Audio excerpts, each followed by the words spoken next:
President Obama this morning is under new pressure from families of 9/11 victims. They want him to back legislation allowing them to sue the Saudi government. The controversy picked up new urgency this month after a 60 Minutes investigation. The story looked at possible links between Saudi officials and the 9/11 hijackers. That information may be in a classified section of a congressional report.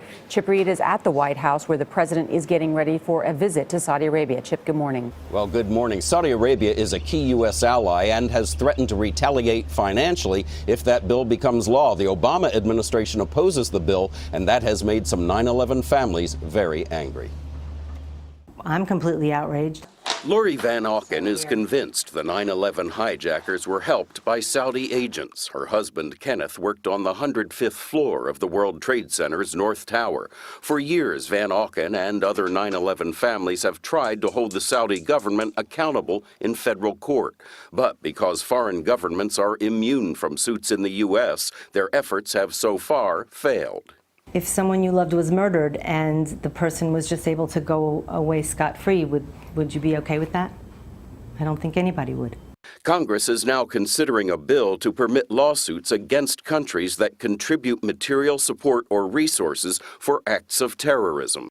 The Obama administration says the proposed legislation could lead to retaliation overseas. Saudi Arabia has already warned it will dump hundreds of billions of dollars in U.S. assets if the bill becomes law. It feels like blackmail. The government, the president, is siding with Saudi Arabia over the 9/11 families. Known as the 28 pages. On last Sunday's 60 Minutes, Steve Kroft reported on a classified portion of the 9/11 report kept locked away in a secret vault. So this is your office? Former government officials say the 28 heavily redacted pages contain details about a possible Saudi support network for the hijackers while they were in the U.S.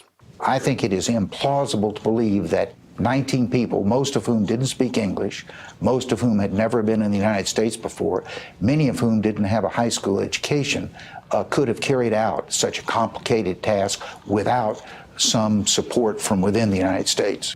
And you believe that the 28 pages are crucial to this? I think they are a key part. Van Auken wants those pages released to the public. It's hard to have a case when you can't see your own evidence. President Obama leaves for Saudi Arabia tomorrow, and it's very possible this issue will come up in his discussions with the Saudi king. The embassy of Saudi Arabia did not respond to CBS This Morning's request for comment, but last week it said, quote, the 9/11 Commission confirmed that there is no evidence that the government of Saudi Arabia supported or funded al-Qaeda.